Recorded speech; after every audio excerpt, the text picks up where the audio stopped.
মাত্র ৩৫ রান তারাই মাঠে নামা ম্যাচ, কিন্তু টিকিট ছিল হাউসফুল। পুরো ওভাল গ্যালারি ছিল কানায় কানায় ভর্তি। শর্ত ছিল ম্যাচ যদি ১৫ ওভারের কম সময়ের মধ্যে শেষ হয়ে যায় তাহলে অর্ধেক টিকিটের দাম ফেরত দেওয়া হবে। কিন্তু যারা গতকাল ওভালে ছিলেন ৮.৫ ওভারের মধ্যেই ম্যাচ শেষ হয়ে গেলেও তারা হয়তো সেই ২৫ পাউন্ড ফেরত চাইবেন না, বরং টিকিটটি স্মারক হিসাবে রেখে দেবেন এক ঐতিহাসিক মুহূর্তের সাক্ষী হয়ে। কারণ এই দিনটা শুধু একটা দ্রুত শেষ হওয়া ম্যাচ ছিল না, এই দিনটা ছিল ক্রিস ওকস নামের এক সাহসী ক্রিকেটারের মানবিক বীরত্বগাথা দেখার দিন।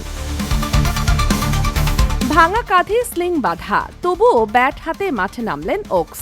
ড্রেসিং রুমের সিঁড়ি দিয়ে নামতেই পুরো ওভাল উঠে দাঁড়ায়, হাততালিতে সম্মান জানায় তাকে। ক্রিজে পৌঁছে স্ট্রাইক থেকে তাকে আগলে রাখেন গাস আটকিনসন, যেন ব্যাটিং করতে না হয়।